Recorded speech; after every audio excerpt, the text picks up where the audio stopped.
Okay. I'm doing all 50 chapters again of the book God dictated to me, Isaiah 53 and the day of the Lord.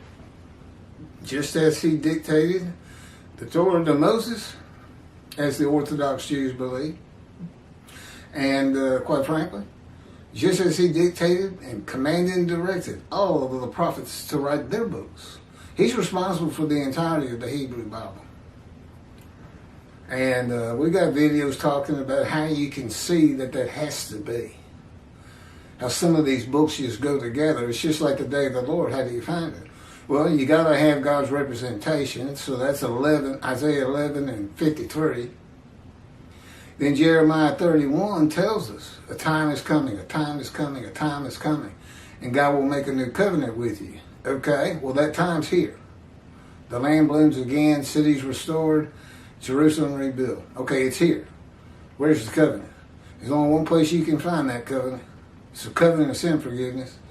And it's in Malachi 3.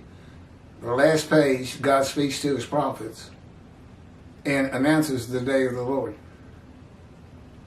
And that he's returning.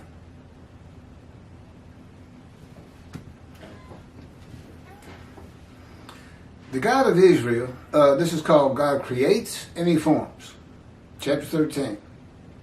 The God of Israel has come to the earth to dwell with the anointed one and the Jewish people in Israel, as he once came to dwell with Moses and move about among the tents of the Israelites.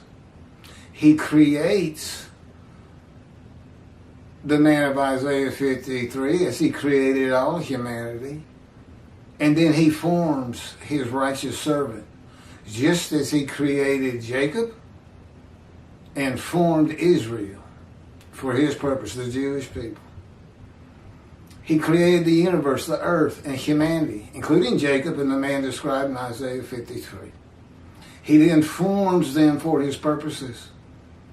He formed Israel with covenants in the names Hebrew, Israel, and Jew, and 613 laws that defined and refined the Jewish people in the oppression of the world. He forms his righteous servant in the fire of refinement, with an oppressive judgment of maltreatment, chastisement, punishment, crushing, and bruising in Isaiah 53. A fire of refinement by the hand of God, by his words and his powers, just as he did with Ezekiel. And you can also find it in Jonah, the book of Jonah, book of Job, but most particularly Ezekiel. And now you're finding out it's a big part of 53. God just doesn't use it by name. And he actually describes it, defines it in Ezekiel. And that's not in 53 either. The purpose of the fire of refinement. And why he did all those horrible things to Ezekiel. Okay. That was 13. This is 14. I'm going to do them together. 14. Hebrew and Jew. A fugitive brought the news to Abram, the Hebrew, who was dwelling at the terebinths of Mamre, the Amorite, a kinsman of Eshcol and Aner, these being Abraham's allies. That's Genesis chapter 14, verse 13. No one is a Hebrew until a fugitive brought the news to Abram the Hebrew. It was never used. We don't know where it came from. In the fortress Shushan lived a Jew by the name of Mordecai, son of Jair, the son of Shimei, son of Kish, Benjamites. Not Judaites, Benjamites. But Mordecai the Jew. No one is a Jew until Mordecai is described as a Jew. Mordecai the Jew is of the tribe of Benjamin, and his people are the Jews. The name seems to be a form of the word Judah, but the tribe of Judah and the lands allotted to Judah have nothing to do with the word Jew. It is a special word, just as Hebrew is a special word. Words from God for God. Remember, he dictated it. He said, write this down. And he just put them in there. Just it's part of forming the Jewish people. These names identify God's chosen people throughout the world.